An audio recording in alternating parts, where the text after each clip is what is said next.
नमस्कार दोस्तों, विकास एनालिसिस में आप सभी का स्वागत है। और दोस्तों आज हम कंप्यूटर के टॉप 10 एमसीक्यू देखेंगे दोस्तों, जो कि आपके प्रीवियस एग्ज़ाम में पूछे जा चुके हैं और आने वाले एग्ज़ाम के लिए भी बहुत ही महत्वपूर्ण हैं। तो दोस्तों अगर आप हमारे चैनल पर पहली बार आए हैं तो प्लीज़ हमारे चैनल को एक लाइक और सब्सक्राइब सपोर्ट जरूर करिएगा। चलिए दोस्तों इन प्रश्न को हल करते हैं।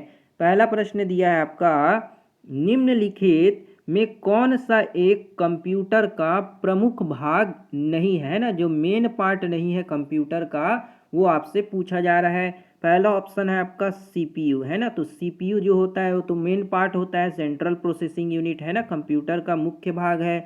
दूसरा ऑप्शन दिया है आपका यूपीएस। तीसरा है एएलयू, तो एएलयू भी आपका क्या होता है, कंप्यूटर का प्रमुख भाग होता है। और कंट्रोल यूनिट चौथा दिया आपका कंट्रोल यूनिट, ये भी आपका मुख्य भाग होता है। लेकिन जो दूसरा ऑप्शन है आपका यूपीएस, है ना, यूपीएस का मतलब क्या होता है, तो यूपीएस का अगर फुल फॉर्म देखिए तो इसका मतलब होता है अनइंटरप्टेड, क्या होता है, पावर सप्लाई, है ना, अनइंटरप्टेड पावर सप्लाई यूपीएस, है ना। आप अगर कंप्यूटर यूज़ करते होंगे तो आपने यूपीएस जो है ज़रूर रखा होगा। इसका काम क्या होता है, तो ये काम जो है पावर सप्लाई, है ना, अगर पावर चली जाती है करंट, तो कुछ समय के लिए आपके कंप्यूटर को क्या करता है, ऑन करके रखता है, जिससे आप अपने आवश्यक डॉक्यूमेंट को सेव कर सकें, उनको बचा सकें, है ना। और ये एक तरह का हार्डवेयर डिवाइस होता है। तो यहाँ पे हमारा आंसर क्या हो जाएगा, कंप्यूटर का प्रमुख भाग नहीं है इनमें से, तो ये हो जाएगा आपका यूपीएस। तो आप याद रखिएगा यूपीएस जो है हमारे कंप्यूटर का प्रमुख भाग नहीं होता है, ये एक तरह का क्या होता है, हार्डवेयर डिवाइस होता है ना। तो ऑप्शन बी आपका यहाँ पे क्या हो जाएगा, करेक्ट हो जाएगा। अगला प्रश्न देखते हैं। अगला प्रश्न है आपका, निम्नलिखित में से कौन समन्वय के लिए समय संकेतों का उपयोग करता है। पहला ऑप्शन है आपका इनपुट आउटपुट यूनिट, दूसरा है कंट्रोल यूनिट, तीसरा है अर्थमेटिक लॉजिक यूनिट और चौथा है मेमोरी यूनिट। तो कौन सा जो है समन्वय के लिए, है ना, समय संकेत का उपयोग करता है, ये पूछा जा रहा है। तो यहाँ पे आपका सही आंसर क्या हो जाएगा, तो वो होगा आपका कंट्रोल यूनिट, है ना। कंट्रोल यूनिट जो होता है वो समय संकेत का उपयोग करता है। तो ऑप्शन नंबर बी आपका यहाँ पे करेक्ट हो जाएगा। अगला प्रश्न देखते हैं। अगला प्रश्न है आपका यहाँ पे, कंप्यूटर का सुपरवाइजर है ना, कंप्यूटर का सुपरवाइजर जो है किसको कहते हैं। पहला ऑप्शन है आपका एएलयू, दूसरा है ओएस, तीसरा है आपका सीपीयू और चौथा है आपका सीयू, है ना। तो एएलयू क्या होता है, तो अर्थमेटिक लॉजिक यूनिट, ये कंप्यूटर में गणित संबंधी या तार्किक काम करने का काम करता है। दूसरा ऑप्शन है ओएस, है ना, ओएस यानी कि ऑपरेटिंग सिस्टम होता है, तो इसके बिना कंप्यूटर जो है ऑन ही नहीं हो पाएगा, है ना। तो ये ऑपरेटिंग सिस्टम भी आपका बहुत बड़ा रोल प्ले करता है। तीसरा है आपका सीपीयू, सेंट्रल प्रोसेसिंग यूनिट, तो इसी को हम क्या कहते हैं, कंप्यूटर का सुपरवाइजर, कंप्यूटर का ब्रेन, मस्तिष्क कहते हैं। तो याद रखिएगा कंप्यूटर का सुपरवाइजर अगर पूछा जाए तो वो होगा आपका सीपीयू यानी कि सेंट्रल प्रोसेसिंग यूनिट। तो ऑप्शन नंबर सी आपका यहाँ पे करेक्ट हो जाएगा। अगला प्रश्न देखते हैं। अगला प्रश्न दिया है आपका यहाँ पे, कंप्यूटर का एएलयू यूनिट है ना, कंप्यूटर में जो आपका एएलयू यानी कि अर्थमेटिक लॉजिक यूनिट है, ये क्या काम करता है। पहला ऑप्शन दिया है आपका जोड़ और घटाव कर सकता है, दूसरा है सभी प्रकार के अंकगणितीय ऑपरेशन कर सकता है, तीसरा ऑप्शन है तार्किक ऑपरेशन कर सकता है और चौथा है उपरोक्त सभी। तो कंप्यूटर में एएलयू जो यूनिट है उसका काम क्या होता है, तो जितने भी आपके मैथमेटिकल ऑपरेशन होते हैं, गणितीय जो संक्रियाएं होती है, वो सब करने का काम कौन करता है, तार्किक और गणितीय, तो वो होगा आपका एएलयू। तो यहाँ पे आपका ऑप्शन नंबर डी जो होगा क्या होगा, करेक्ट हो जाएगा। अगला प्रश्न देखते हैं। अगला प्रश्न है आपका यहाँ पे, एक पीसी है ना, एक जो पर्सनल कंप्यूटर में विद्युत का वितरण निम्नलिखित में से किसका कार्य है ना, जो आपका पर्सनल कंप्यूटर होता है उसमें विद्युत का वितरण, है ना, विद्युत यानी करंट को डिस्ट्रीब्यूट करने का काम किसके द्वारा किया जाता है। पहला ऑप्शन दिया है आपका यहाँ पे सीपीयू, दूसरा है मॉडेम, तीसरा है एएलयू और चौथा है आपका SMPS। तो यहाँ पे आपका सही आंसर क्या हो जाएगा, तो वो होगा आपका यहाँ पे SMPS, है ना। SMPS आपने देखा होगा, ये कंप्यूटर में क्या करता है, करंट को डिस्ट्रीब्यूट करने का काम करता है, कितना पावर सप्लाई देना है ना। तो ऑप्शन नंबर डी यहाँ पे आपका SMPS जो होगा करेक्ट हो जाएगा। अगला प्रश्न देखते हैं, कंप्यूटर का सबसे महत्वपूर्ण आधार है। कंप्यूटर का सबसे महत्वपूर्ण आधार क्या है वो पूछा जा रहा है। पहला ऑप्शन है आपका ट्रांजिस्टर, दूसरा है बाइनरी अंकगणित, तीसरा है इनमें से कोई नहीं, और चौथा है आपका ए और बी दोनों। तो यहाँ पे आपका कौन सा आंसर करेक्ट हो जाएगा, कंप्यूटर का सबसे महत्वपूर्ण आधार क्या होगा, तो वो हो जाएगा आपका यहाँ पे क्या, बाइनरी अंक गणित, है ना। बाइनरी अंक गणित जो होता है कंप्यूटर का सबसे महत्वपूर्ण आधार है। तो ऑप्शन बी आपका यहाँ पे करेक्ट हो जाएगा। अगला प्रश्न देखते हैं।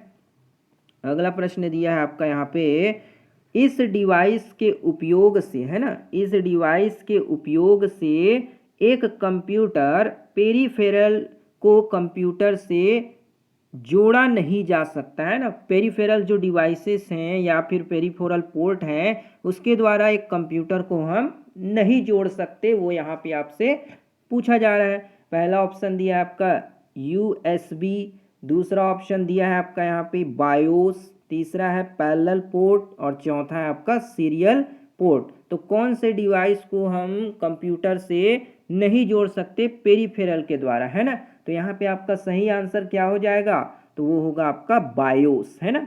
बायोस क्या होता है, तो बायोस एक सॉफ्टवेयर प्रोग्राम है। क्या है आपका, एक सॉफ्टवेयर प्रोग्राम होता है ना। बायोस याद रखिएगा, पूछा जा सकता है कि बायोस क्या है, तो एक तरह का क्या है, सॉफ्टवेयर प्रोग्राम होता है, जिसे बेसिक, है ना, बेसिक इनपुट आउटपुट, है ना, बेसिक इनपुट आउटपुट डिवाइस के रूप में भी, या सिस्टम, है ना, बेसिक इनपुट आउटपुट सिस्टम के रूप में भी जानते हैं इसको। ये पूछा जाता है कि बायोस का फुल फॉर्म नेम क्या होता है, तो वो होता है आपका बेसिक इनपुट आउटपुट सिस्टम होता है ना।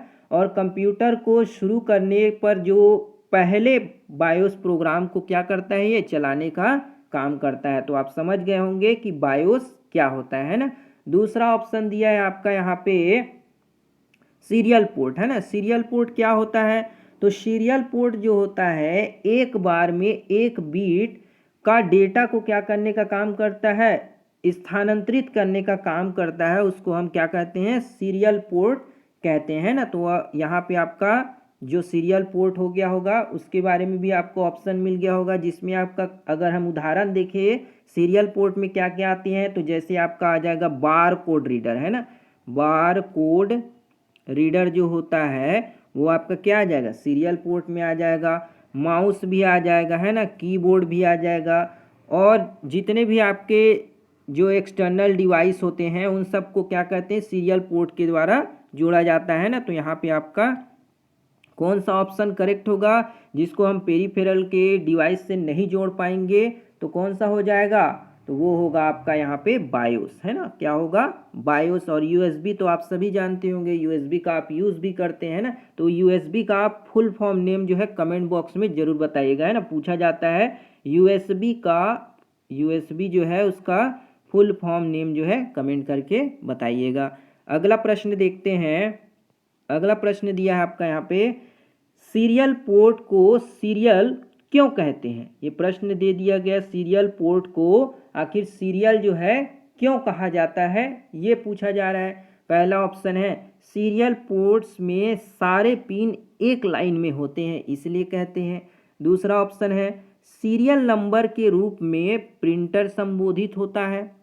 तीसरा ऑप्शन दिया है प्रिंटर के लिए डाटा सीरियली एक बिट एक समय पर दिया जाता है। और चौथा है IEEE के द्वारा सीरियल पोर्ट्स को सीरियल नंबर्स दिया गया है ना। तो सीरियल पोर्ट को सीरियल क्यों कहते हैं, तो इसका सही आंसर क्या हो जाएगा, तो वो होगा प्रिंटर के लिए जो डेटा सीरियली होता है वो एक बीट एक समय पर दिया जाता है, इसलिए हम इसको क्या कहते हैं, सीरियल पोर्ट कहते हैं। तो ऑप्शन नंबर सी यहाँ पे क्या होगा आपका करेक्ट हो जाएगा। अगला प्रश्न देखते हैं। अगला प्रश्न है आपका यहाँ पे, एक कंप्यूटर पेरीफेरल को कनेक्ट नहीं किया जा सकता। एक कंप्यूटर जो है वो पेरीफेरल को कनेक्ट नहीं कर सकता। किसमें नहीं कर पाएगा? तो अभी हमने आपको उत्तर बताया था इसका, तो यहाँ पे आपका कौन सा आंसर होगा? वो होगा बायोस। क्या हो जाएगा? बायोस जो होगा उसको पेरीफेरल से कनेक्ट नहीं कर पाएंगे। तो ऑप्शन नंबर डी आपका यहाँ पे करेक्ट होगा। अगला प्रश्न देखते हैं, कंप्यूटर सिस्टम को स्विच ऑन करने पर, है ना, कंप्यूटर सिस्टम को जब आप चालू करेंगे पावर के द्वारा, करंट के द्वारा करने पर निम्न में से कौन सी मेमोरी सर्वप्रथम क्रियाशील होती है? यानी कि जब आप कंप्यूटर को ऑन करते हैं तो कौन सी मेमोरी, है ना, कौन सी मेमोरी जो है सबसे पहले एक्टिवेट होगी? ये बहुत बार एग्जाम में पूछा जा चुका है ना। तो पहला ऑप्शन दिया है आपका यहाँ पे हार्ड डिस्क, दूसरा ऑप्शन दिया है आपका रैम, तीसरा ऑप्शन है आपका रोम और चौथा है आपका बायोस। तो कंप्यूटर सिस्टम को जब ऑन करते हैं तो कौन सी मेमोरी सबसे पहले जो है एक्टिवेट होती है, क्रियाशील होती है? तो इसका सही आंसर क्या हो जाएगा? तो वो होगा आपका यहाँ पे बायोस। क्या होगा? बायोस हो जाएगा, है ना। ऑप्शन नंबर डी बायोस जो होगा आपका यहाँ पे सबसे पहले एक्टिवेट होती है। तो ऑप्शन डी करेक्ट हो जाएगा। तो ये थी दोस्तों आपके कंप्यूटर से रिलेटेड महत्वपूर्ण टॉप एमसीक्यू जो कि आपके प्रीवियस ईयर एग्जाम में पूछे जा चुके हैं। दोस्तों हम आपको धीरे धीरे इसलिए पढ़ाते हैं ताकि आपको समझ आए, और हम 10 क्वेश्चन इसलिए लेते हैं क्योंकि कंप्यूटर आप धीरे धीरे सीख जाएंगे, आप पहले से भी कंप्यूटर के बारे में आपको नॉलेज होगी। तो हम इसीलिए 10 क्वेश्चन को धीरे धीरे आपको पढ़ाने की कोशिश करते हैं। उम्मीद कर रहे हैं दोस्तों कि आपको ये वीडियो पसंद आया होगा। अगर वीडियो बढ़िया लगा हो दोस्तों तो एक लाइक ज़रूर कर दीजिएगा, शेयर, सपोर्ट और सब्सक्राइब भी ज़रूर करिएगा। मिलते हैं दोस्तों अगली वीडियो में, तब तक के लिए जय हिंद, वंदे मातरम।